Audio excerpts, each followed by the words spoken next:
ओम श्री सद्गुरुवे नमः. गंगा दशहराच्या सुरू असलेल्या या पर्वकाळात आज आपण पुण्यप्रद आणि पवित्र इंद्रायणी नदीच्या इतिहासाची आणि तिचा महान संत आणि पौराणिक कथांशी असलेल्या संबंधांविषयी माहिती जाणून घेणार आहोत.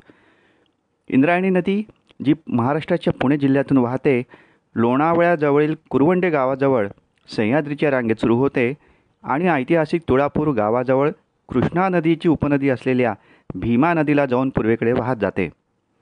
तिच्या काठावर अनेक संत आणि साधूंनी आपल्या साधनेचा एक काळ व्यतीत केला आहे. इंद्रायणी नदीचे पावित्र्य संतश्रेष्ठ श्री ज्ञानेश्वर महाराजांच्या जीवनात विशेषत्वाने अधोरेखित होते.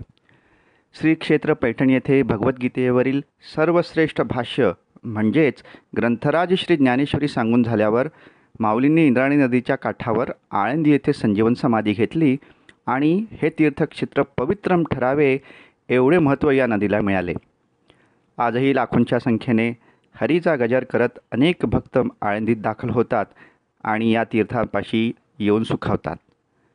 आळंदीपासून जवळ असणाऱ्या संत श्री तुकाराम महाराजांच्या वास्तव्याने पुनीत झालेल्या देहू गावाजवळून ही नदी वाहते.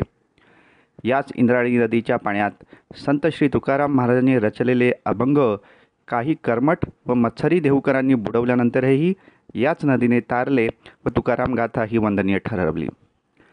पौराणिक कथांनुसार इंद्रायणी नदीला देवी म्हणून पूजले जाते. अशी श्रद्धा आहे की या तीर्थात स्नान केल्याने शारीरिक आणि मानसिक शुद्धी मिळते. अनेक प्रमुख तिथींना इंद्रायणी नदीच्या तीरावर मोठ्या प्रमाणात पूजा आणि आरती केली जाते, ज्यामुळे या पवित्र नदीची महत्ता अधोरेखित होते. चला तर मग गंगा दशहऱ्याच्या या पर्वकाळात इंद्रायणी नदीच्या पावित्र्याचा आदर करत तिचे रक्षण करण्याची प्रतिज्ञा करूया आणि थोर संत व पौराणिक कथांनी समृद्ध असलेल्या या नदीला अभिवादन करूया. ओम नमः इति.